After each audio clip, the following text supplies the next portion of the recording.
Hello, good morning. Welcome to Sunrise Daily. I'm Chamberlain. What's up? It's a brand new day. It's a Friday morning. I'm Ayo Makini. Good morning and welcome. Thank God it's Friday. Good morning and welcome to Sunrise Daily.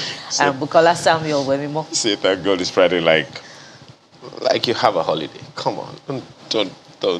I don't know. Excuse me? Well, because he's working tomorrow. So she works every day. Different strokes, so sometimes you just want that. But yeah, I mean, you need to be thankful every time you're awake. You know, you have the opportunity to go out there and see and do things and achieve your goals, targets, anything, whatever that you set for yourself. You need to sit back and reflect because, I mean, you get to hear this kind of thing that almost everybody's in a hurry in Lagos. They're always in a hurry. But you never get there most times. Why is that? Well, you're always in that rush. It's Lagos. Gosh. It's Lagos, and all kinds of things happen when it's Lagos, you know. Everything imaginable happens when it's Lagos. But guess what? At the end of the day, as we often say on the street, you got to do what you got to do. And, you know, staying within the ambits of the law is something that, you know, is really... it's caught your attention? All across, you know, the divides. It just brings to mind, staying within the confines of the law brings to mind, you know, this conversation about the Okada ban in Lagos and all of that. I'm just wondering how people are taking it on board. It will be good to find out from people. Well, motorists think that there's a lot of sanity in a lot of places, in those areas concerned. And then the other areas that they've not been restricted, it's nightmarish. Well, yeah, but hitherto, I have to go back to one of the conversations that we've had, and I'm sure we'll kind of weigh in on this shortly, that, look, every government in Lagos, every governor in Lagos has had to ban Okada, one way or the other. How effectively we've done that, I guess we'll wait to see now. Okay, I mean, have we even done some kind of review to see, okay, what happened at that time?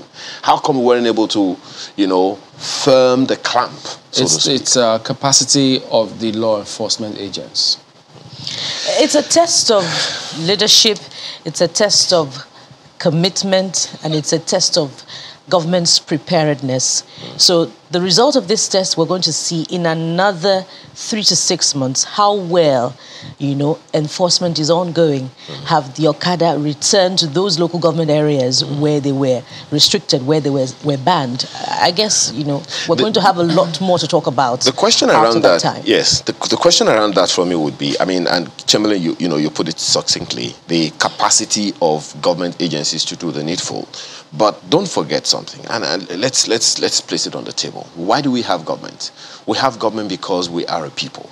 Every one of us, we are all on the same plane. We just elected some people to govern us. In other words, we are supposed, oh God, I'm here again. We are supposed to do things without necessarily looking for government to do things for us. So if this Okada ban has had this kind of wobbly, you know, execution, so to speak, over time. Question is, are we even able to engage people for them to have a buy into it, into this idea? It's a good thing. It's a laudable thing. Engage people. Have we been able to engage people to receive and accept that indeed it is about time we put a clamp on Okada activities because of the ills that they do both in the community and to the lives and livelihoods of several people who die or who lose their lives, and those who are affected directly and indirectly by those who lose their lives and their limbs. So it's one of the things that I think that government needs to do at various levels. I mean, this is Lagos, right? So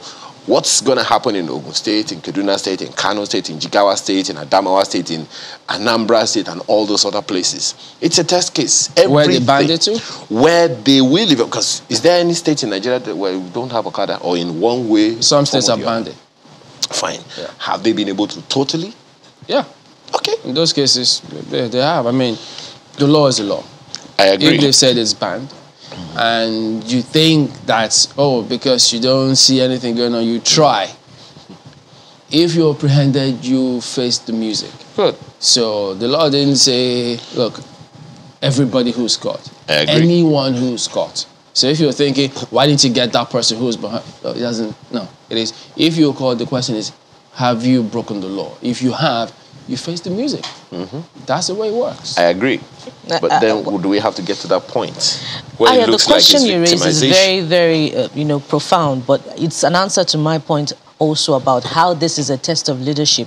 has government been able to engage these people? Because there are socioeconomic consequences to the ban on the Okada. A lot of people are going to be put out of jobs. They're going to be put out of their livelihoods. And it's a ricochet effect on families too, who have to pay for school fees, who have to, you know, provide upkeep and all of that. At that level of government, how have they engaged these people? What are the alternatives? What relevant ministry, you know, can engage these people to the extent that, okay, these are the alternatives we are providing for you as a form of, you know, engagement for you to continue to earn, you know, as individuals. That's quite tricky because if we were to rely on the comments of the Arewa consultative group in Lagos that said most of these guys are Nigerians, Chadians, and foreigners, basically. Is government supposed to engage foreigners? Nope. Are they legal in this country in the first place? How did they get here? So those are the kind of things you need to consider as well. But yes, there are those who are legit. But there are questions. There are some other people who are registered within their locality. So those ones still operate in some of those other areas. So what measures have they put in place? Because if you see these guys are Nigerians and things like that, so are they willing to come forward to be spoken but Chamberlain, that's a very good point. They are all around us, those foreigners. And there's an existential threat about the continued, you know, existence of those people to the society. And it's long term. And the moment government gets that epiphany about how to deal with the consequences that may arise in the long term, the better for all of us and for our children. I think while all of these issues are being raised in the hope that government, which says it has already taken stock of all the issues that may arise, will actually pay attention to all those issues. We are keeping tabs so we ensure that what needs to be done is done. People are secure. There are no, what's the word, you ricochet effects that could have dire consequences on all of that. Those things are there, but at the end of the day, that is what needs to be done. All right, well, just hoping that, you know, they do what they have to do. Absolutely. Well, while at that, let's take a look at some of the dailies here today. We'll start with New Telegraph, and they are focusing on politics, as expected. APC, presidential ticket divides NWC. I had an inkling to that yesterday. Even for a while now, it's been this. Tinubu's men move for primaries as Amechi's caucus roots for consensus. Ooh, so there you go. The beat goes on, right? Oh, yeah. Chair, governors meet Obasanjo. Presidency is my turn. National leader tells Buhari. So now, you know, it's turn by turn. And then you see Sanwo-Olu heads finance, logistics, as party sets up 18 subcommittees for presidential primary. APC must rotate power to south to defeat PDP. Akeredolu insists. So there you go. All of that making the rounds here today. But while these headlines are there, you know, I like to encourage people to read between the lines. So if you can, it gives you an inkling into the mindset, the thinking of those up there with respect to what we refer to as democracy. So the kind of narrative and adjective you see them use, just look into that. I mean, you hear people say, well, I have to choose my successor. It's my turn. So those things kind of make you wonder, whoa, what are the principles of democracy in the first place? Just guiding principles of democracy. But in my opinion, Chamberlain, I'm sorry. In my opinion, we haven't really restored democracy the way we have practiced it before. The party was king in the First Republic. I'm going back there, Abby. The party was king in the First Republic. The party was king in the Second Republic. The party was king in the Third Republic. What is it now? Pawn? Don't tell me it's queen. I don't know. Oh, Chamberlain, excuse me. Queen, how do you mean? Kings and queens, don't they go together? It's like natural queens flow. are just as strong. Exactly. So for some individuals to be saying, I have to do this at that level of authority, that's a strong point you raised, Chamberlain. And I think it is something that Nigerians who are employing another set of people should be given attention to from this very moment. But did you listen to, I don't know if you came across that narrative by the Bishop of Ghana, why he spoke about democracy in Africa and the way we practice democracy in Africa is such that he was thinking, look, from what he's seeing, he's not sure we can achieve the kind of development we really desire, because when one party is in power, the opposition party tends to hold on to them and say, no, we'll do everything to make sure you don't deliver, you don't succeed, that you fail, so that you will lose, and then the people will choose us. So they sabotage themselves. So if the other party gets in there to the same cycle, they keep sabotaging themselves such that development at some point is stunted. And if you look at the literacy level of the people there, it's kind of low. So if it's not as high as they want to, can they read between the lines? So it's a narrative that, who knows, maybe with time. But look at this other one here, ASU. Our colleagues now into prostitution, early marriages, others ascribe to student leaders. In all strike cases, students suffer greatest consequences, as said to are done. So, unfortunately, that's New Telegraph.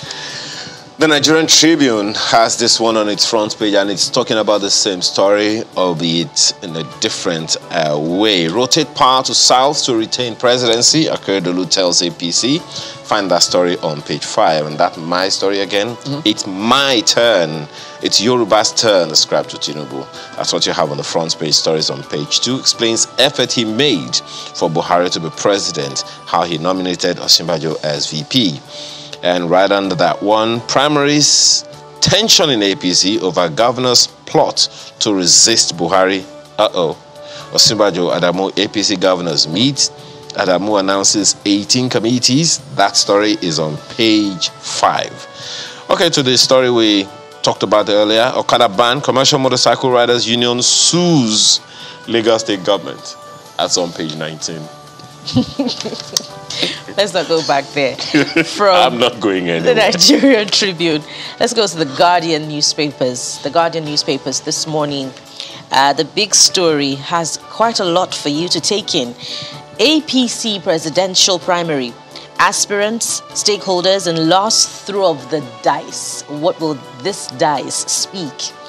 The riders have a lot to say as well. Buhari will have his way, stakeholders say. APC governors root for colleague as candidate. Disagree on zoning. Team has been set up to dialogue with Tinubu to accept Osinbajo as consensus candidate. Wow. Says presidency source. Rotate power to South to retain presidency. Akeredolu warns APC. Lawan campaign organization names Orji Kalu as DG. Tinubu, he's saying, I made Osinbajo VP without me. Without me, Buhari would have lost in 2015. If we're talking about consensus, and as one of our guests said earlier in the week, you know, the Southwest leaders should rally around each other. Would it matter who made anybody what, or who was responsible for anyone becoming president in 2015, if there would be unity of purpose in presenting a consensus candidate from either the Southwest or the Southeast? You know, one of the things that I tell my kids, ask the question why. If you ask the question why, then you will probably go to where you want to go to, get to where you want to get to. So why should there be a consensus? It's the question you want to ask. Why shouldn't there be consensus? Why shouldn't there be consensus? And does it matter? Because some may say, look, it depends on what was agreed previously. So if they had an agreement, why shouldn't they stick to it? So why? Or why should they stick to an agreement? Exactly. If at the end of democracy, the day, why shouldn't we go the word way? democracy. So that is the word democracy. You're very correct, Chamberlain. History beckons now on the founding members of the All Progressives Congress. But the important question yet again to ask, you say you always ask your children to ask why. Where is the interest of the people in all of that? Why should power go to the west? Why should the power go to the east? Why should power go to the north? Answer the question why. Without those, you know, of course, there's something that Chamberlain always talks about. They're politicians for a reason. So that one is there. So answered asking the question why. I don't know if that's something that politicians Okay, before we exit the Guardian newspapers, there's another story that will interest you this morning. It's on page 3. Insecurity could worsen ahead of general elections, says report. That's that. One more. It's the big story on the front page of the Guardian. How crude oil economy governance failure put cocoa production at bay. Read that big story on pages 4 and 5 of the Guardian. That's it on the Guardian. All right, let's take a look at Daily Trust. If you could just quickly look at that. Presidential ticket, 72 hours to APC primary screening report not ready. So the writer says, we're on it. Ascribed to Oyego. Appeal committee yet to be constituted. No cause for alarm. Lawan, Yurima, Okorocha, and so what you see on Daily Trust, and which again reminds me to when you keep saying turn by turn, all of those narratives. The other part of that Bishop's comment, which I referred to at the beginning, is that he also did say, look, a lot of people, when you ask what's in it for the people see their colleagues, while they were colleagues, some of them on the same level, maybe middle class or lower class, whatever, just trying to get by in life, and all of a sudden they're in politics. Then they come back home with a retinue of things that wait a minute, I know this chap anyway. How did you get? So their mindset is that, whoa, this is what happens over there. So when I get in there, it's a place for me to go there and then dip my hands in the treasury, and the rest they say is history. You are going far, Chimele. Stick with the councillor. Just stay there. Stick with just the councillor. I don't know who was it telling us that something that happens in some states is that the local governments do only one thing and go to the office only one day in a month. Last day of the month. So what then happens if we realize this dream or this agitation for local government autonomy?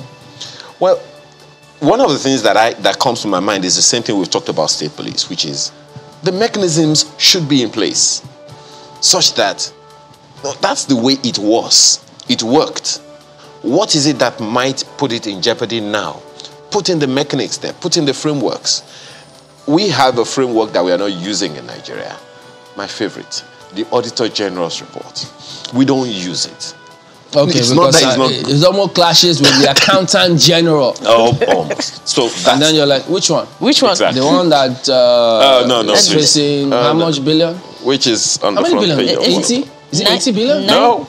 How many? 90. There is 80, there is 90. 90 billion. No, 2. No, not just one. So do the math. So those mechanics are there. 90 billion. What? No, 80 and 90. 2 separate incidents? Yes. Uncovered. And by the way, of course, we know he's on one bail person? already. 80 billion? Well, it's still an accusation. It's not been fully proven in court. But the fact that you've accused of that alone, why didn't you accuse you of 1 billion? Why should they even accuse you of anything? In the first place. You're a public officer. So it raises that question. If and when the local government autonomy thing kicks in, the mechanics should be in place to ensure that the needful is done by the people. And then you think young people are not watching all of that. So this is what happens up there. How many of those folks are you going to tell that, well, he's not guilty yet? They just accused him.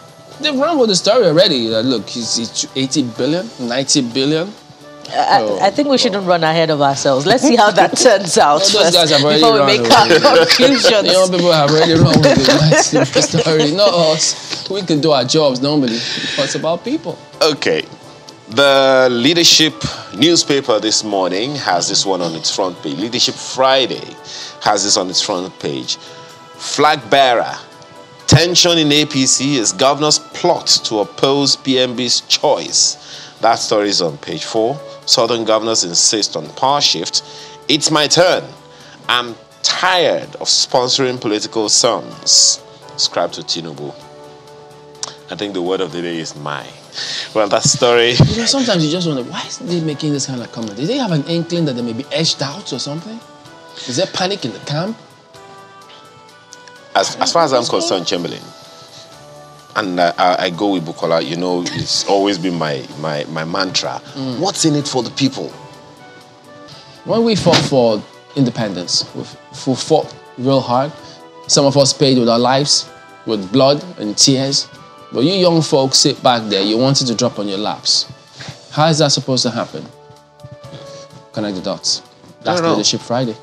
It's the same thing we've been saying all the time. So, I mean, it's just might I ask, are young people supposed to fight with blood? No, it's just giving an example, saying, look, nothing is going to drop on anybody's laps. If you want certain things, you have to come up with a strategy, then go for it. And the strategy has begun already. The strategy started in 2019 with the Not Too Young to Run bill. I think people make up institutions, and when we decide to do things differently, we'll see different results. We can't keep doing. We'll see what they decide in 2023. The people. Yeah, absolutely. So. That's why we keep emphasizing that people should go register, pick up their PVCs, and decide to make a difference with the election. Yeah. From Leadership on Friday, let's go to the Daily Times of Nigeria. Yes, the Daily Times of Nigeria has quite a lot. You know, it's a spread here. But the big story goes thus. Buhari won't have become president if not for me. Tinubu boasts. Says he surrendered his right to be VP to Osinbajo. It's my turn to be president in 2023. We'll see how that goes. And the left-hand corner rather says 2023 NUP vows to mobilize votes for pensioners-friendly candidates. That's another interest that has to be managed. And the pensioners, the senior citizens, have been saying quite a lot about what they will do to, perhaps turn the elections in their favor. How far that will go is what we're yet to find out. And just before we exit the Daily Times of Nigeria, Sheikh Gumi is saying Boko Haram can still be redeemed. Read between the lines. Ayo. Lines? I don't know. The Nigerian News Direct, right quick, and this is what you have on its front page. APC presidential primary. Delegates to vote candidate capable of solving power, economy, security, other challenges. That story is on page 3. This statement is not a quote. So, what is it about? Is there going to be a debate, among the candidates? Not just those podium speeches, but a debate, an engaging debate, like what happened at the screening, one or two of them that we saw. That's the lead of the Nigerian News Direct this morning. Right under the picture on the front page, Niger Delta, military destroys 40 illegal refineries, impounds illegal products. Is this cheering news? I don't know, but that's what you have on the front page of the Nigerian News Direct. Our sectors, we still do things in a particular way that leaves a lot of questions, a lot to be desired. So, by the way, one wonders, what could the thinking be in the president's camp? When you hear all the stories, it's my turn. You never would have been president without me. Meaning you know what you should do. Do what you have to do, not what you think you should do. And I want to choose my successor. Chamberlain, you just won't let that go. I just wish I could just know what the presidency is. No, the circle. Not presidency now. The presidents, what back in a moment. Join us again.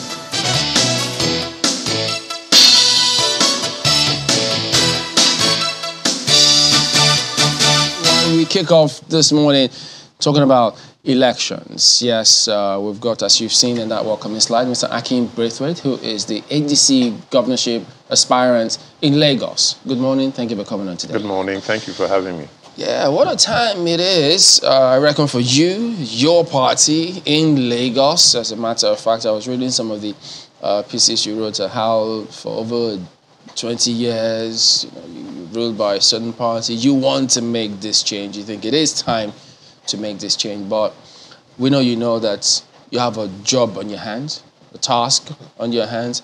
But in the first place, if you could just give us in terms of why did you decide to take this plunge in the first place? Thank you, and thanks for having me on the program. This happened to me, as happened to quite a number of people, in October 2020. I live on the Lekki axis, and just after the awful incident which some have called a massacre, at least in the report.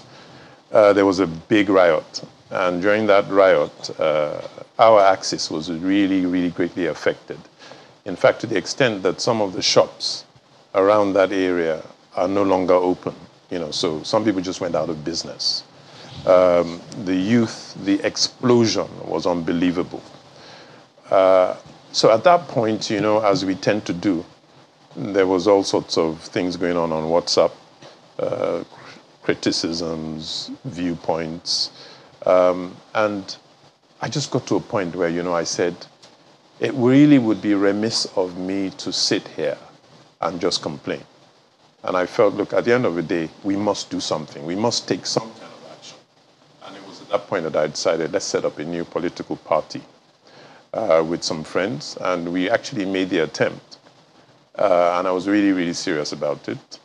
But we just couldn't get through the door. So we then decided, look, let's look for a party that at least shares our viewpoints and has some kind of ideology that resonates with what we want to see. And I then joined and signed up with the party, ADC, in October 2021. That's what got me involved. There are 18 political parties as at today, and maybe as at that 2020 as well. You didn't think it was easier to join an existing political party at the time? You felt it was better to set up a brand new one? Yes, because, we felt, let's come from an ideological standpoint. What's the ideology? What do we really want to, drive forward? And at that time, yes, one really didn't think that the next best thing to do was to go into existing, because why did they let the two, parties have pole position after all these years? So that was the thinking, really.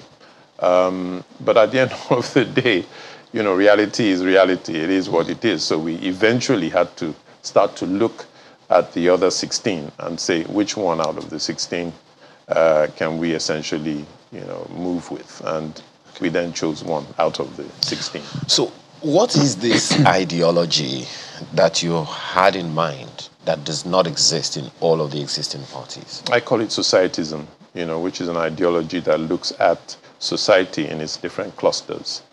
We believe that you can't do a one-size-fits-all. You need to really, really take cognizance of the different social constructs.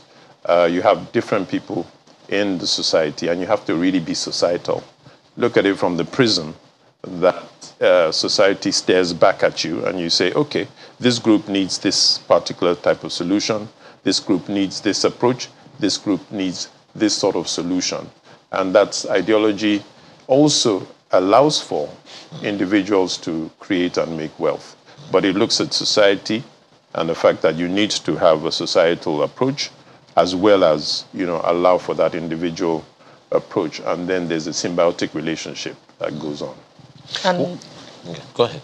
Go ahead. Yeah, I wanted to just ask, there have been so many issues in Nigeria for donkey years, as we say.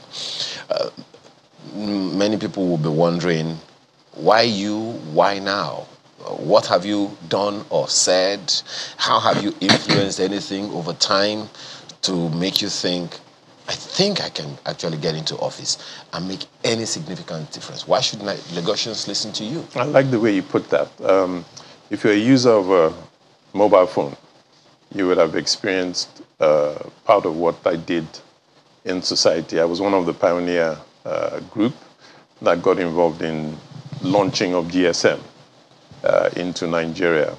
And it was an enormous task. I don't know if you remember, you're perhaps too young, to remember those days when there were long queues, people trying to buy SIMs.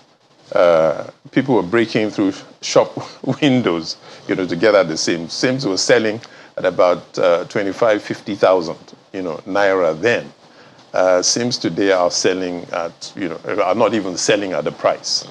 In one of the organizations where I worked, which is now called Airtel, Celtel then, I was the general manager of the Southwest Zone, which included 6 states, Ondo, Osun, Ogun, Oyo, Ekiti, Kwara.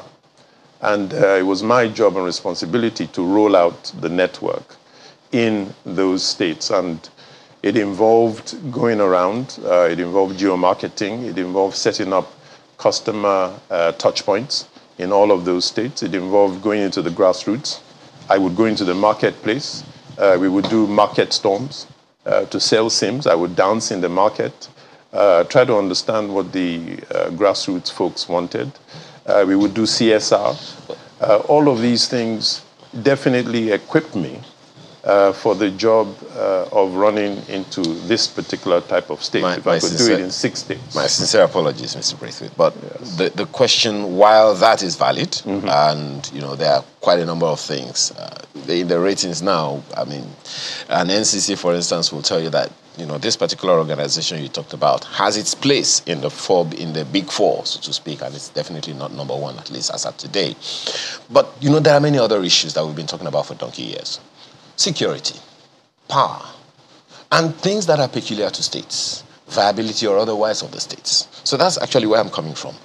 What is it that makes you think that the national issues, the statewide issues, the governance issues that are very serious and peculiar are not so much, maybe like 1,000 times bigger than the role of one director in a telco?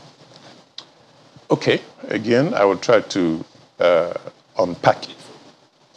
When you have to roll out, you are involved in really trying to understand the forces and the issues of the particular state. And no one state is the same as the other. You have to deal with the authorities, you have to deal with issues of right of way, you have to deal with issues of timing, you have to deal with issues of how the project is going to effectively achieve what's going to be done. You have to be able to relate to the people on the ground. You have to talk to the obas, the chiefs, really ensure that they're with you, and they have to give you a lot of permissions and approvals. You've got to ensure that your CSR program really meets exactly what the people need. If these people need umbrellas here, you've got to make sure that that's exactly what's done for them. You've got to be able to sit down and listen to the people. Okay, you don't just kind of make assumptions. There was even a project where we rolled out and we asked people, where do you want the next base station? It was called Project Rose. And we actually allowed people to define and say, this is really what we want to do. In addition to that, you're dealing with security issues. Actually, I'm a trained spy police officer, so I understand the internal workings of the security apparatus, because we also needed to be able to relate, with and understand security. You don't just get into a role like that without having to take security concerns into play. Based on that, I would approach security, from a multifaceted approach. We would do a number of things which would ensure that the way it's made to seem now, it's not that difficult, to be honest with you. Security is almost like a natural reaction. If I want to hit you now, you take a move to defend yourself, right? So instinctively, we are security enabled. The fact that we are not getting it right, I think, is an attitudinal thing. And it's a question of just taking a step back. Whose attitude this time around? My apologies. The attitude of those who are in charge of putting across the security. On a lighter note, just before Bookie comes in, I was going to say, so you're one of those spy police people who always harass us on the streets, right? I'm of a different ilk. Spy police, so you're one of them. I'm of a different ilk. Okay, so the attitude. Well, even though the challenges of a mega city are more complex than, the experience, your background that you're putting out, I'd like to go back to your ideology of societism and tie it back to your plan to restore the lost glory of Lagos. Where are the threads of similarity? How do you plan to approach it? Okay, so you've heard of the youth bulge. The youth bulge, if you think about a pregnant woman, okay, something has to happen at a particular point. Now, our society is facing what I would call an existential threat from this youth bulge, in the sense that it has to be born. You can't have so many youth who are unemployed and who are sleeping on the streets Anger is really, really welling up. And we saw a foretaste of that when we had the riots in 2020. We have to do something about the youth. It's not even, there's no option but to take this and have some kind of a Marshall Plan around it. So our government really would take the youth thing and look at how do we scale employment? How do we really give the youth something to do that allows them to get some allowances? As I was coming to the studio today, I saw youth sleeping, on there's that long bridge also. Now, when those guys wake up, in the morning, when they wake up later, they're going to wake up angry, okay? And if they don't have any means of income, they're going to do something, they have to eat somehow. So a responsible government, a caring government, has to take that into account and has to be ready to say, what are we going to do, about this? And essentially, one of the things that we would do very quickly will be to use sports, all right? Sports as an income generator, sports as a means of a career. So you take as many youth as possible and place them into different sports engagements, all right? You've heard about the guy that's doing the stuff in Oshodi, underneath the bridge, the chess. He's teaching motorpark boys how to play chess. And there's been some good dividends arising from that already. So you would take that kind of endeavor and you roll it out, in multiples. So that what then happens is that these folk can now develop careers. You can have careers in table tennis. So we would roll that out massively because that will definitely occupy a large number of youth. The second thing we will do is allow grants for youth to create some kind of SMEs. Then the government will get into a contract with those SMEs and make sure that we at least have a 1-year procurement contract. So those youth know that they're parts of a cottage industry chain. Mercedes-Benz, for example, a lot of the parts of Mercedes-Benz are made through cottage industries, families and what have you, because then that creates that supply chain, all across. We will bring out a campaign which we will call Made in Lagos, so that brings also the pride of Lagos out there. And what we will do is that we campaign to make sure that all the youth are in one form of endeavor, even if it's arts and crafts and whatever. Tourism will be rolled out massively because that's going to be a massive occupier of the youth. And in that sense too, that brings the pride. Let's clean Lagos up, because if we clean Lagos up, it's a tourist attraction, In some sense, a rubbish heap too could be a tourist attraction because people might say, we've never seen this kind of rubbish before. So if that's what we want to do, we take people to, is it Ojota, where they can go and see the massive, as a tourist thing. But seriously, we would look at tourism, as a means of creating lots of jobs. Agriculture would be another area where we would put the youth to work. We'll make it very, very nice. Before you get into agriculture, I'm glad you talked about cleaning Lagos up. The metropolis is growing, the population is growing faster than infrastructure, and as a result, slums are springing up everywhere, but albeit with broken infrastructure, no roads and no facilities. How do you intend to transform Lagos, that aspect of Lagos? Great. Do you know, you've heard of waste to wealth. It's real. It's very, very real. I own a farm, okay? At the end of the day, you can take waste and you can create fertilizer out of the waste. So we would, again, using the youth, you gather all the waste and they begin to earn income straight away. This is not something that, it's a pie in the sky, because it's already there. Every waste that you see all around us can be turned into income. So again, we will have these youth groups. They start clearing up the waste. Okay, and then we will separate those wastes into and create productivity out of the waste. You can also bring out energy out of the waste. So that's an alternative form of energy. So in a matter of 6 months, you can actually begin to create alternative energy. At the same time, you're cleaning up the state. At the same time, you're generating income for those that you've got involved. Isn't that a wonderful, dimension? Okay. Well, one way that I think one can also look at the same thing that you're talking about is the issue of governance. I mean, these youths are not just in Lagos State; they are in local governments. just as you said, societism.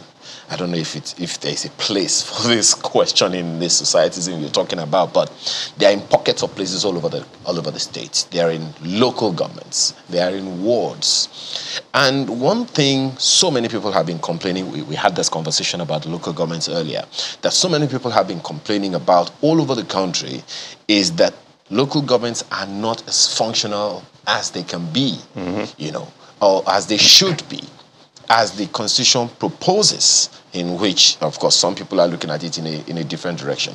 First of all, speaking from the constitutional perspective, what's your take on an autonomous local government system in Lagos, which perhaps might be useful to, expediting or catalyzing some of the things you're talking about?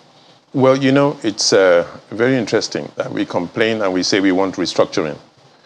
And within a state, the state doesn't want to devolve power, okay? So you have a comatose local government because the state is refusing and it's seizing the income. So at the end of the day, we have to have local governance because the state is too large, to be managed centrally in any case. So practically, it doesn't make any sense to centralize and say, all power, belongs to us. So the local governance has to come into play. There's a role in the Constitution. They have to build roads. They've got to build the schools. They've got to supply the teachers. They've got to build healthcare and make sure that it's rolled out. Those are the functions of local governance. They've got to create the marketplaces. So anything that you see that is wrong and terrible, all the waste that you see all around there, it's a lack of involvement of local government. There's a job for them to do. 22 million people? How do you want to manage that from Alausa? You can't do that, and that's not what it's meant to do. And they're getting money directly from the federal allocation. What are they doing with the money? Local governments every year have an annual budget, and the citizenry need to ask them, but they're not accountable to the people. So our government will make them accountable. They have to work. Do you think that the ADC has a support base to help you get there? Most definitely, yes. We've just done congresses. The congresses are essentially to bring about administration at local levels, at ward level. You mentioned the ward level. So all of these organs exist within the party. So how do you deal with people who have been used to a certain kind of politicking and campaigning from these other politicians who, in many cases, if you approach them, they're either asking you for immediate gratification or they don't look your way, ideology or not? How do you relate with that? Okay, so basically there are two sets of the polity. You have the voters, those who are actually voting, and principally are the guys who are responding to this kind of stimuli. Then you have the non-voters, of which there are about 70% of them. So we would actually be focusing on the non-voters to say there's something they're looking for that they're not getting, and that's what's not making them vote. Because the non-voting public who are already registered, bearing in mind they actually went through the process of registration, have voters' cards, but have decided they're not going to use the voters' cards because they don't see a reason why they should. And one of the principal reasons is that they don't accept those that are being offered to them to vote for. Once you change that particular dimension and you offer them someone like me, then you have a different situation. They're not stimulated by, by graft. So they're stimulated by things other than that, by a higher consideration. Even the masses are not voting for these people. Even the masses that I've interviewed people, and you can take me up on this because you've got the capacity to do so. You can talk to some of the masses who are receiving these things and they're still not voting. So it's a dangerous thing for these guys to think that they're going to just be giving things out there and they're going to get masses to vote for them. It's a dangerous gambit they're playing. There's so many dynamics to this, which we would love to explore. But I guess we'll have to do that another time because we're completely out of time. Time flies, I know. And when you're having fun. I'm hoping not to be one of that 70%, because I have registered. I'm good to go. Right. But I think eventually we'll see how that plays out. We'll give you the reason. It's sitting right in front of you. But thank you for coming on, Mr. Akin Braithwaite, the governorship candidate, aspirant of the ADC in Lagos. They're having the primaries soon. Thank you for coming on, and all the best. Thank you. Well, back in a moment. Stay with us.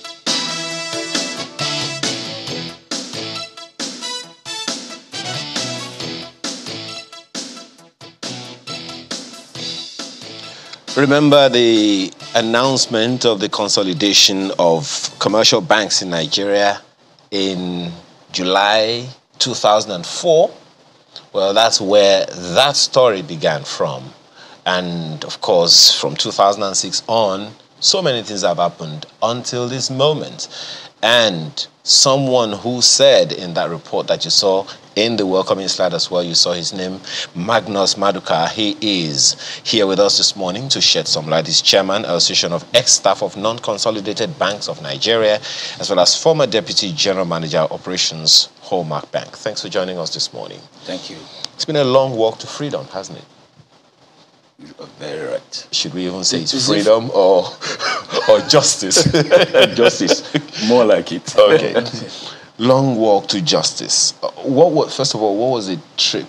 Or what has the trip been? It's been so many years. Well, it's been very, very terrible experience.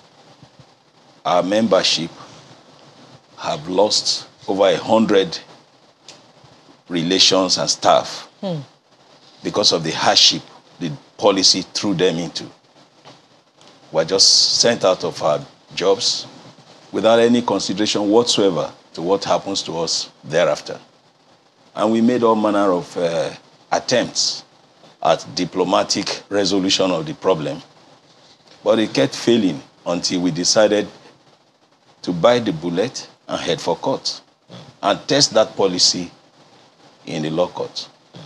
But it took about 2 years between 2004, when the announcement was made, and 2006, when the whole exercise, finally rounded off with the banks solidly consolidated, as it would seem. What kinds of conversation happened at that time? What kind of responses did you get from the CBN and from the NDIC that's just received a court order now? Well, all we were hearing was that if banks do not or did not consolidate, they will lose their license. As far as we are concerned, staff, it's not within our purview to handle that. It was for our employers to come up with the required share capital of 25 billion so they can continue in business. So suddenly by 2006, the licenses were withdrawn and the staff were sent away, empty-handed. Between the 2004 and 2006 you mentioned, there was a promise, a firm promise from the then governor of Central Bank, Professor Chukwuma Soludo, that those banks that could not make the consolidation will have their staff sorted out according to the subsisting terms of their employment between them and their employers. So by the CBN or by your employers? By the central bank, they will be sorted out because the banks were opening their shops. By the central bank or by your employers? By the central bank. The employers would have lost their licenses. So what were the terms of reference of your employment and the claimants in this suit? For instance, how long had they worked and all of that? Give us a sense of those details. Some of them have served in that industry and in their particular banks for over 20 years. I worked in the banking industry for about 20 years, 11 of which was in Hallmark Bank PLC, defunct Hallmark Bank PLC. Some people have been there much earlier than I, and so on and so forth. So you don't have a particular year that was set apart for you to be entitled. Insofar as when you come into the bank, you are working with a view to some terminal benefits when you are exiting the system. And all these were just thrown thrown to the winds. Which were contained in your letters of appointment, I reckon. Terms and conditions of services. We had employee handbooks, which stated all this, that if you are leaving after 10 years, you'll be entitled to XYZ. If you are leaving after 5 years, you'll be entitled to XYZ, and so on and so forth. So they were articulated. So after the licenses of these banks were withdrawn, what was the directive of the CBN about how to then manage terminal benefits and all of that? The central bank handed over the liquidation of those banks to the NDIC. And NDIC was the undertaker, as it were, that closed the banks and handed them over to new buyers. The buyers came, bought the assets of the bank, and were walking away from the liabilities of the bank. The whole balance sheet was before the buyers, but they concentrated on the assets of the bank and totally ignored the liabilities of the banks, which included the terminal benefits of the staff. Was this fact lost on the CBN and the undertaker NDIC that you talked about? Quite frankly, I wouldn't know. Because what I do know is that there was a callous indifference to the welfare of the staff. So would it have been out of place if the undertakers of the bank had taken not just the assets, but the liabilities as well? It would have been perfectly okay if they took both assets and liabilities, because the governor promised, that is Soludo, promised that they were going to do, purchase and assumption. That's a particular type of winding up a bank.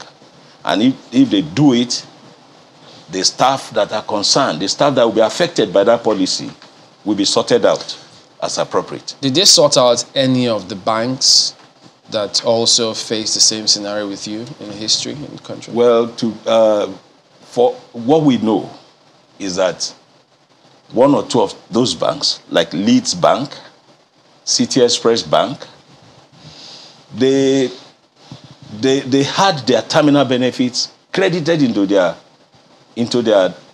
accounts with the bank. By who? Well, by the bank owners and their staff. At the time, not the buyers. Not the buyers. And not the CBN or NDIC. Not the CBN, not the buyer. When this struggle began, City Express did not join us because they had been paid. When NDIC came and took over the banks, NDIC just assumed the depositors were all depositors and paid City Express and the other bank too. So they are not part of this struggle. So wait, City Express Bank, you said they were paid by those who acquired the bank, or was it CBN or NDIC who paid them? When the depositors were being paid, their staff got paid. By who? Who paid them? I'm telling you, their staff got paid. By who? Could be by the new buyers, could be by Central Bank. I don't have that information. But their staff got paid. They are not on this struggle. So how many ex-bank staff are involved in this struggle, as you call it? You're talking head count, you mean? No. Banks. Banks. Not the number. I think it started with about 14 banks or so. It's now shrouded it's shrouded in history. I can't tell exactly, but it was about 14 banks that couldn't make the consolidation ab initio. Speaking of which, earlier reports from 2013 quote 14,000 claimants to the suit. But after the judgment, we hear that there are 1,114 claimants. 116. So tell us what happened, 116. Tell us what happened along the way. Okay. We discovered, because this has taught us a lot of lessons, we discovered that we were not a union. So we could not approach the court as union. And then we now said we should employ or hire the services of a lawyer together, and individuals, we give a letter of consent to the lawyers to represent us. That helped us to scale down on cost of litigation, because we had come together individually to use the services of the chambers. And that's what led to where we are now. We couldn't approach the court as a union because we were not unionized. Okay. So how did 14,000 become 1,160? Okay. You know, when you pass through the experience we just passed through, we were like a ragtag army. Our people were scattered all over the world looking for how to survive. One or two colleagues even had to join the army in some foreign country. So everybody was just running for their life, for survival. So just a few of us that were still around were the people you saw on that judgment. Several, you know, now that the victory is here, several letters of consent are flooding. In fact, we're having problems sleeping well, collating those documents. So this might have to be done in batches, but if Central Bank and NDIC want to save themselves unnecessary problem, because they have enough problem on their hands, the value of the naira crashing by the day is there. It's weightier matter than the stipends comparatively that they are to give to hapless staff that had nothing to do with the consolidation exercise. So if they want to save themselves problems, they should just grant every staff of those banks, including those who joined last week before the shutdown of the banks. Why? Because when they joined, they had their terminal benefit in view, which would have ordinarily run its course, but for the intervention of Central Bank to the career of those people. So we want to appeal that everybody be treated together. Otherwise, it will be done in batches. So new letters of credit are streaming in, even as I'm speaking to you now. Besides the 1,116? Oh, yes. Oh, yes. Speaking of which, what are you now hearing, particularly since the judgment came from the CBN and the NDIC, about the execution of this judgment, about compliance with the judgment? The judge said he gave them 3 months to pay up, failing which they will begin to, the delay will begin to attract 10% interest on the sum. I hope that answers your question. As the CBN and the NDIC, have they contacted your association of ex-bank staff about implementation? Well, in fairness, this happened just on the 23rd of May. And they have not. So it's still quite recent. Is that to say, I mean, because there have been denials for quite a while, and now the judgment is out, I would assume that by now you would know whether or not the CBN and the NDIC are aware of this judgment. Oh, I'm very sure they are aware, because their lawyers were in the court. Okay. Now, I also want to assume that, you know, this 5.7 billion naira is going to how many people now? Let me just make it a question. Is it the 1,116 or in addition to these other people who are sending in letters of credit? I think it's in addition to the others that are coming up with letters of credit. The details are still not very clear to me too, even as the leader of the association. Okay. Even though are they're you going to put a cut-off time for the letters of credit? Because I was Oh yeah, look, you see. Even though they're not joined in the suit over the years? The cut-off time is just a luxury. Why? Because they are now self-motivated. We have gathered enough momentum and everybody wants to join in. We gave them 1 month anyway. Okay. Because we can't be on this forever. Okay. So the question now is, speculatively now, you don't have the facts just as you said. So speculatively now, is there a likelihood that this, project that you're on now is targeting almost 14,000 ex-bank staff that started with you, or just 1,100? No, it's certainly much more than 1,116. Okay. In fact, I'll be surprised if this number represents up to 25% of the staff force of the banks concerned. Really? So it's certain that it's just a cross section. Okay. Of the staff. So now we have this judgment. One victory won, it would seem. And I'm not even sure it is safe to say it's halfway through. Because from what you're talking about now, executing this judgment is another Herculean task on its own, both on your part and on the part of the executors. So what are the challenges that you see ahead of you? You've mentioned one of them, which is this letters of credit flooding in. What are some of these challenges that you have to contend with, and what's the plan? The sheer crowd that this is unleashing on us, those of us managing this program, is a lot of challenge for us. A lot of people are coming up with letters of consent, which we are collating. They are getting their employment letters. Anything that will prove and confirm to us that they were staff of the banks they represent. So those are the challenges we have.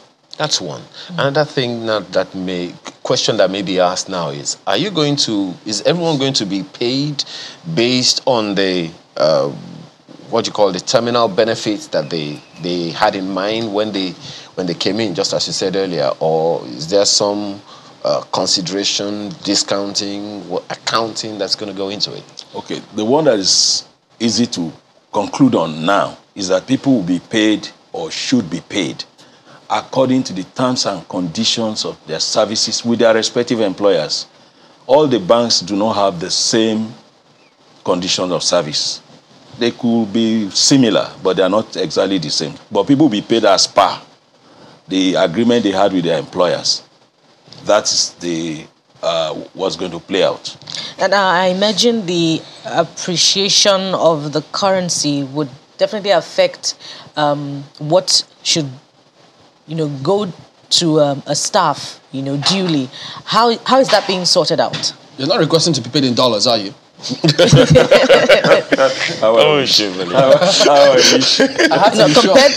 the worth of, but then she has a point. Yes. Because the value of the naira now and then. Will the CBN afford it? No, we are not. Look, there's a judgment. Oh, okay. And the judge, we actually asked for 100% interest. But the judge crashed it to a sum total of 10 million to be split to all the claimants.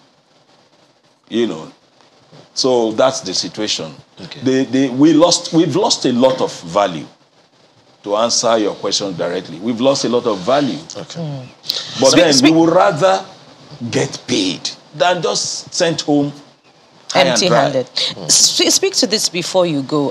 The callous indifference that you talked about is still happening in the case of mergers and acquisitions, where the buyers do not take responsibility for the liabilities of staff that are sent out. They're sent out without anything. And I know someone who lost her job after working for nearly 20 years in the bank that was acquired. What are your thoughts on this, and how can this be addressed? I think we should be our brother's keeper in this country. There's too much hard-heartedness in this land. It's only in this country that a government can send away thousands of people just because you want to consolidate the banks. And you brought all the banks to the same pedestal of 25 billion overnight. It's not done anywhere. No country with a responsible government, and it's not this present government. It happened back then. No country with a responsible government we tell people to lose their jobs without taking thoughts for what will happen to them. Let's just love ourselves. There's too much self-centeredness in this country. We had a running battle at NDIC. But thank God it's over now. There's no winner, there's no vanquished. And we just want them to cooperate with us and let people live their lives, whatever is left of those lives. Well, you spoke to one leg of my question. Okay, because it's like she shared my notes, the mental notes that I made. But what are the lessons that you would say we have learned both as a nation and as an industry, from this experience? Talk about 14 to 16 years or thereabout now. All right. What lessons do you think we should have learned by now to forestall this, both for the industry, the banking industry, and the people who work in those industries? Well, one that readily comes to mind is that people should think holistically when you are planning a program. That program was hastily done and shoddily implemented, the whole thing was shoddy. It wasn't thought through by the leadership of central bank at that point in time. So we should think properly when we are going out on such a project in this country. Why? Because lives are affected. And lives are affected, homes are ruined, marriages collapsed, just because banks want to become 25 billion share capital ownership. And any lesson for staff of banks today? Well, you don't consume all you have. Thank you. That's, Magnus That's Baduka, out. Chairman, Association of Ex-Staff of Non-Consolidated Banks of Nigeria and former Deputy General Manager Operations, Hallmark Bank. Thank you so much for your time and thoughts this morning. Thanks for your Truly time. appreciate God it. bless you all. Okay. Thank you. We'll return in a moment for something quite exciting. It's been 100 years and counting. Stay with us.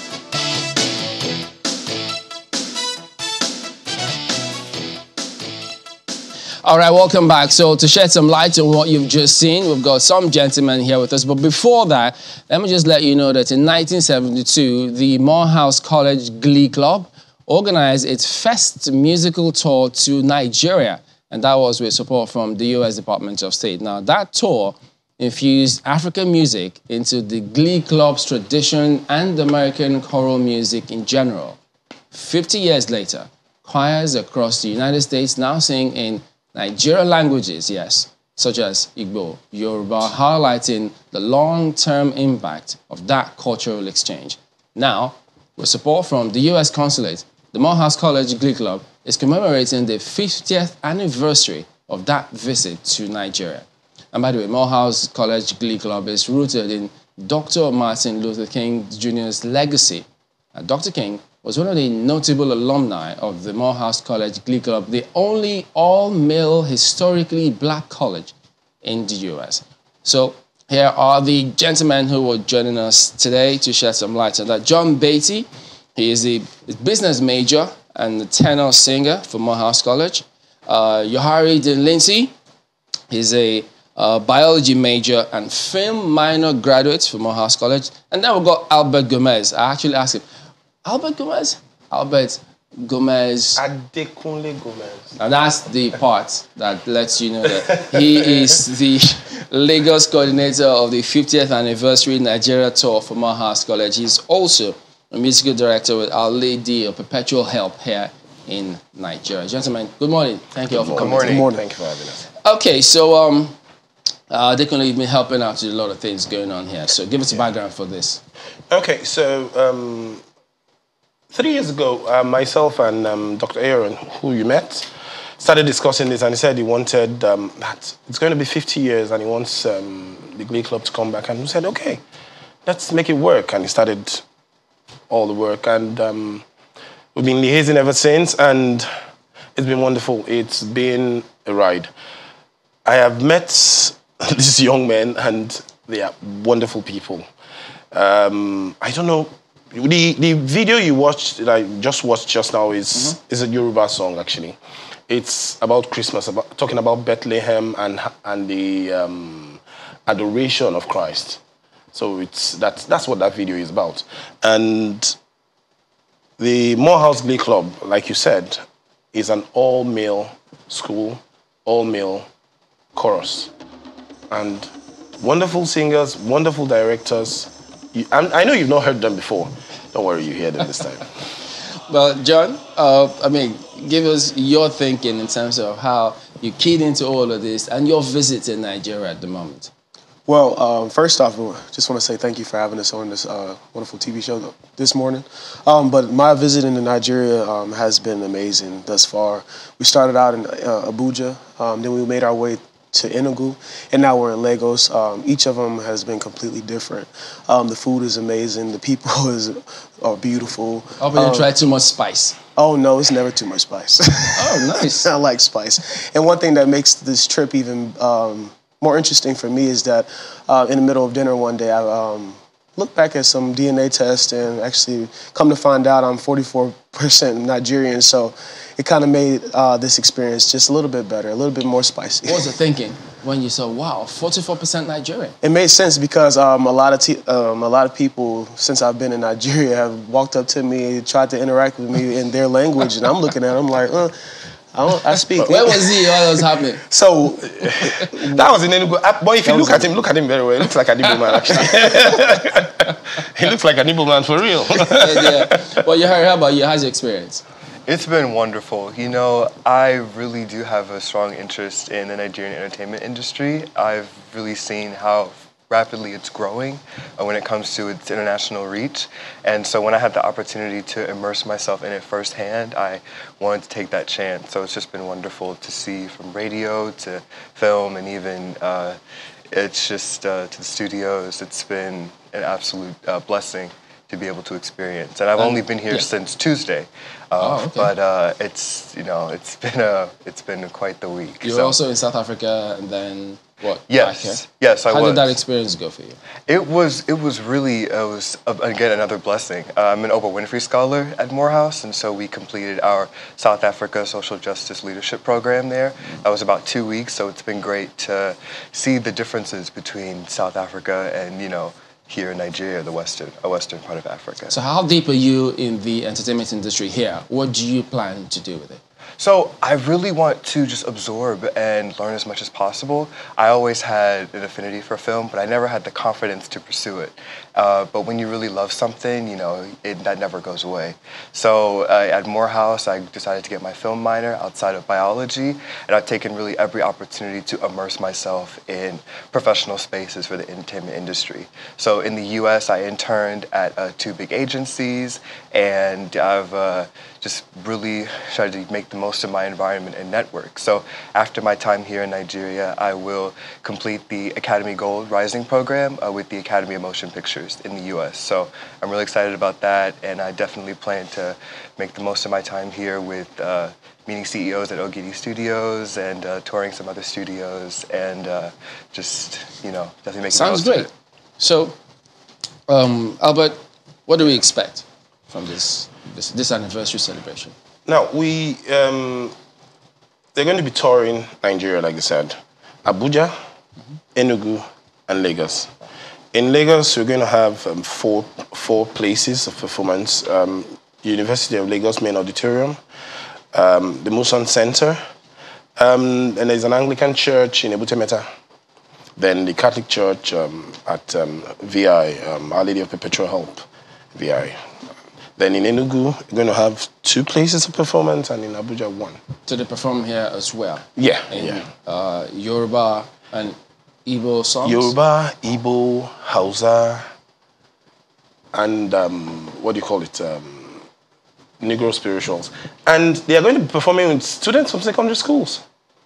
Which, you see, some months back, myself, Aaron, and the director of the Glee Club, he came to Nigeria, and we had some workshops for the students of some secondary schools, and they sang together, and they're going to actually sing together with them, which is making it a Nigerian thing as well as it is an American thing. So I understand you've been coaching them in terms of what Nigerian languages, how to pronounce those words. Yeah. How does that play out? Yeah. Sometimes it's funny, but other times it's quite good. You can imagine. Is John having fun with it? He is. You can imagine pronouncing Bahaliba, and the word pronounces G, Paga. So they first said Bagaliba. I said no, it's Bah. The Nigerian languages have a way of silencing a lot of letters. So we're trying to get them to, get used to it. How's that coming out for you, John? Oh, it's pretty. It's a challenge, but I feel like I've been doing pretty good at it. So yeah, it's been doing good. So now that all of this is happening, how is this strengthening the quest? Because you know that there's so many Nigerians who even want to go there. Do you have a lot of interest now in terms of Nigerians who want to particularly go to Morehouse College? Yes, for instance, some of the students from the secondary school, actually, they are very, very interested in actually going to Morehouse College Went to St. Gregory's College, St. Finbarr's, and at least I know that about 6 or 7 of them from St. Finbarr's College. I've started applying about 6 or so from St. Gregory's College too. From the others, I do not know, but at least those ones I'm very, I know about those ones. And I've tried to start their process. And Morehouse College has said that they're going to make it even easier for them. So, Harry, did you pick up any language whatsoever? Or just for the singing, or you want to leave it at the singing alone? I would say I've been hearing them practice. I'm definitely just, again, absorbing and, listening into what they're saying. Any ideas about entertainment, what you want to do with that as well? For here in Nigeria, at the moment, I'm still just learning, and I'm definitely just picking up and just absorbing my environment, I would say. Is this your first time in Nigeria, both of you? Yes, it is. First time out of the country. Oh, first time out of the country? Yes. Wow. And it was here coming to this Nigeria? Yes. Wow, and it's been very interesting for you. That's to show you that Nigeria is great. So what do you think so far? It's a beautiful country. The culture is so rich, and the history it runs deep, and it shows up in every capacity of the Nigerian culture, like from the art to the music to the foods. And it's just a beautiful thing to experience. What made you take that DNA test? I'm sorry? Why did you go to take the DNA test? It was actually a project that I had to do my freshman year when I was a biology major. And so I had to take it, and I still had the results in my email. Still got the emails, about different updates related to the test. And we're sitting at dinner one day, and I'm just like, hey, let me actually see, especially because I kept on getting these interactions with the Nigerians, and they're speaking to me with their language. And I'm just like, let me just see what's up. And so I checked the results, and it said 68% West African, and then it went down to be more specific, and it said 44% Nigerian. So kind of made me feel good. Felt like I was at home at a certain point. He actually checked it when he was in Nigeria. He didn't check it since. Oh, really? Yeah, it was when he came to Nigeria, he checked it. Yeah. So it must have been some kind of feeling. There was a feeling. I checked it here. Yeah. As opposed to checking it back home. Right. Wow. No. So, get it right. He checked it home. He's home. It's his first time out of America. But he is home. Yeah, but so how does this work for Morehouse College? I mean, after this particular tour, is it a yearly tour, or did they look to see how increase the frequency? I'm sure they'll want to actually increase it. Instead of making it 50 years, maybe they can do 10 years, another 10 years, if the school is interested, and if the consulate is actually interested too. So it's all about, it costs a lot actually to get them here and all that. So how many of them? How many of you are here? 40 singers. Wow. Yeah, with 4 faculty members. So that's 44. That's a lot. Yeah, that's a lot. Wow. That's a lot. And so this performance that is it going to be open to the public? How is it it's going to go? free for everybody that wants to attend. Oh, okay. So the cultural exchange, what kind of advantages have you seen with that exchange so far? In terms of cultural exchange, I've been liaising with schools in the US for quite a while through Dr. Carter. In terms of cultural exchange, they will learn more. We'll also learn about them. It's quite funny to know that they are not that different. It's just the way they speak. It's just the way they speak.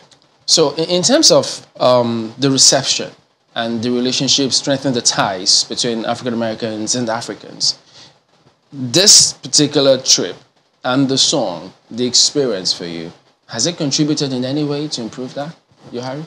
I would say so, because as Albert pointed out, we really are not that different from each other. And so many times throughout history, we've been divided, and we've been made to use our differences as a ways to avoid each other, or as to really just stay apart from one another.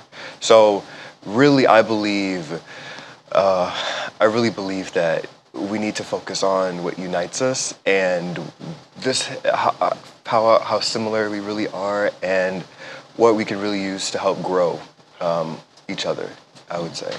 So, but John, when this song is performed, what can you tell us about the kind of reception it gets when people see you singing songs in Nigerian languages, for instance?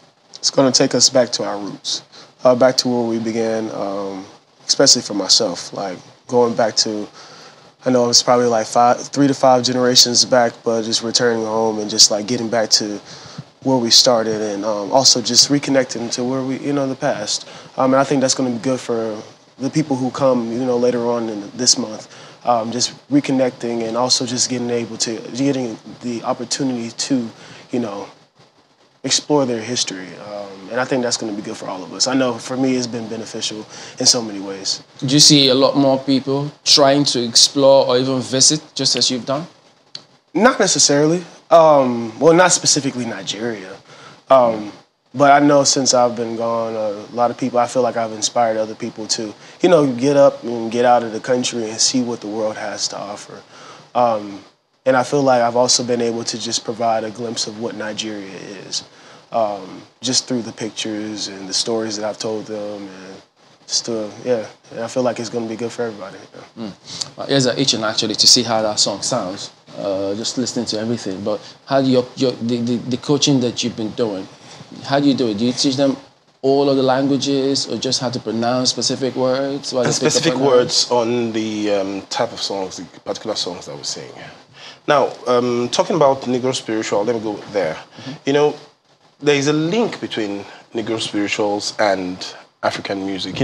African music mainly deals with call and response. Actually, a lot of African music. For instance, we're going to be singing Welo Bidingpa. When there's the Welo Bidingpa, there's a response. And we're going to also be doing a Negro spiritual, which is I'm building me a home. And he says, I'm building me a home. We all respond. So that's link. You see, there's the link between, let me not go to Africa now, Nigeria, and that rich culture of the Negro spirituals. So it's amazing when you actually study it. You find out that a lot of things, apart from the harmonic structure, a lot of things are similar. A lot. Well, I'm not going to keep you waiting for long because we have to go to break so that they can, we'll come back and listen to them perform. Yes, we want to just hear that and have that experience ourselves for those of you who have not seen it. And as you may have heard, it's free. Yes. So people can come in and watch. Yes, any of the centers. Yeah. Any of the centers. Any of the centers. Have you performed anywhere? I mean, has it happened in Enugu and Abuja yet? No. It's happening. They arrive in Nigeria. The full group is arriving in Nigeria 26th of this month. All right, that will be fantastic. So that we'll be looking forward to in just a moment. So just give us a moment. We'll be back.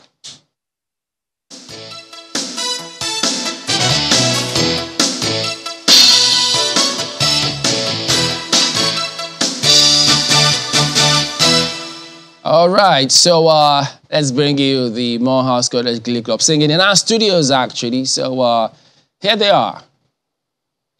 I'm building me a home. I'm building me a home. Building me a home. I'm building me a home. Building me a home. I'm building me a home. Building me a home. I'm building me a home. This earthly house. This earthly house. It's gonna soon decay. It's gonna soon decay. And my soul's gotta have. And my soul's gotta have somewhere to stay.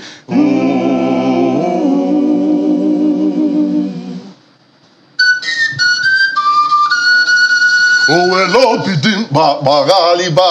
Well, bidim bagaliba. Oh, well, bidim bagaliba. Cuando ibani yawe onya banarili awona ya ikolo wa manuzo wele mana oda ichenu well bidim Bagaliba.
Akwei wanageri Chana kuza de Sokoto We sunansa We sunansa mafara Akwei wanageri Chana kuza de Sokoto We sunansa We sunansa mafara Nyarina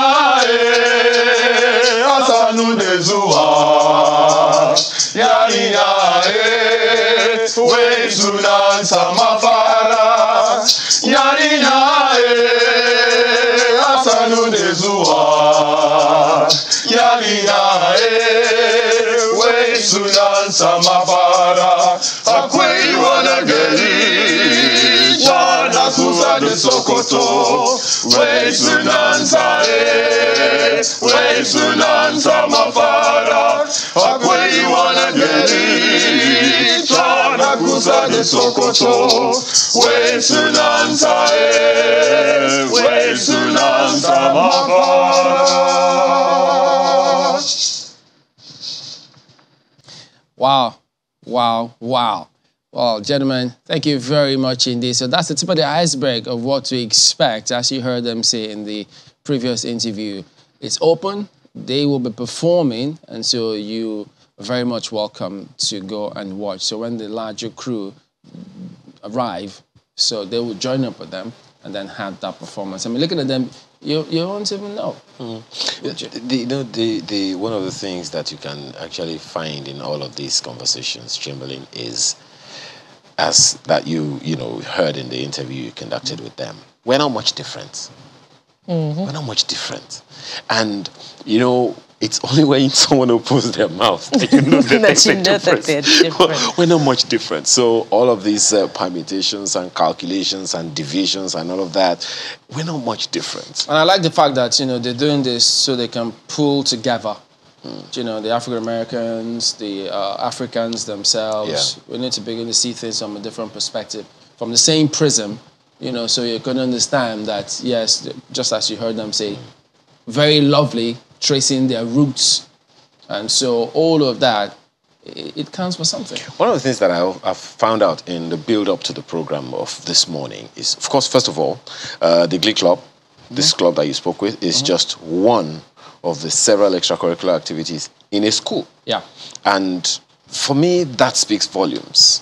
And it's why do you do extracurricular activities? So all work and no play makes Jack a dull boy. Absolutely. So I learned a number of things, and I was looking out for principles, that you go away with from school to take into the world. And the school, of course, not advertising for the school particularly, but it's the Morehouse Glee Club. And the Morehouse is a college in the US. So I was looking out for those principles, and I can see some of them. These are things that you take to the world. And you take those principles to the world, you live by it, 50 years and counting. Yeah. That's quite something. That's something. And just to re-emphasize your point, we're not very different. Actually, you would never know. In fact, I could easily identify John, the other guy, as an Igbo guy, a regular Igbo guy from Nigeria. But they're African Americans, so we're all the same. And love is a universal language. And community singing, which is what they're doing really, is actually a very powerful tool for bonding. Absolutely. So that's what catches my fancy about these young guys. And positive engagement also. Absolutely. It'll be interesting to see, what they are like on stage. That those communities you should go watch singing, them, yeah. Oh, most certainly. I mean, especially if you're used to choral singing, choral, music and all of that, the diversity. Why is it that it's a particular class of people that watch those things? So why is it a particular class of people that watch choral music, and what does it do to their brains, to their minds? We should ask those questions among ourselves, so you know what are the things that interest you and why do those things interest you. Why do those class of people go for ensemble, orchestra, choral music? Why?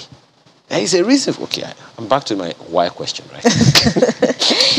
Well, yeah, that's another subject. Yeah, so I mean, so some of those you time. saw there, yeah, I mean, I had introduced John Beatty, who was a business major and tenor singer for the Morehouse College Glee Club. We also had Harry Dean Lindsay, the biology major and film minor graduate. He's involved in film, interested in Nollywood. He was in South Africa, but he's back here doing things in the entertainment industry.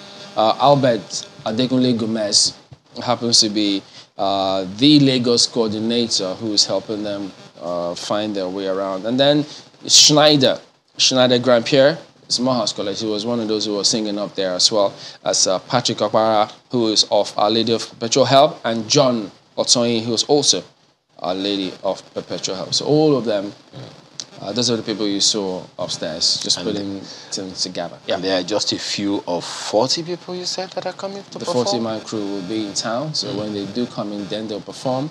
They'll join up with them, and then it will be very interesting to go back and watch. So you can imagine 1972 was the very first. And so they took all that back. Then that cultural exchange between US and Nigeria, education, this are part of the advantages of all of those, taking our culture, which many people don't even take seriously back here. Which leads me to our first tweet here. Why? I'm telling you, it does lead me there. I mean, look at what he's a prof. Professor Imonoka Enakena says this in his first tweet. What an amazing trio. And the group, backed with education, they have already established their cloud with Morehouse College Glee Club. They are not extenuating. They are tenuously having the zeal to write their own story without being pugnacious. Prof, come on. Come on. What do you expect? He's a prof. Chamberlain? Okay, well, this one comes from Oshino. He's talking about something different. State of the polity. Well, he says, the real challenges of poverty, unemployment, insecurity, poor infrastructure, corruption, nepotism, injustice in the Nigerian foundation are not being brought to the front burner. Instead, personal ambitions are being fought as if Nigeria is their personal estate. I guess we can't talk enough about that. Okay, from Oshinawa, let's go to Pastor Law Alpha Cross. And he's talking about banking in Nigeria. Recapitalization of Nigerian banks should be a continuous process. It's obvious some banks have become sickly and now deploy illegal measures to pilfer depositors' hard-earned money. And then Festo says, there are many deprived areas in Lagos, especially Lagos mainland, which has been turned into a jungle. The ban on Okada should bring sanity to some of these areas, but only a regeneration initiative can improve the range of societal issues in these deprived areas. So there you go. Thank you very much indeed for at least sending a comment or two. That is the show today. What a week it's been. We thank you all. We hope that you'll keep it locked here after, not just now. We'll be back next week. Some of us tomorrow. But all the same, thank you. I'm Chamberlain. What's up? I'm Ayamakide. Have a wonderful rest of your weekend. And I am Bukola Samuel Wemimo. Have a wonderful weekend.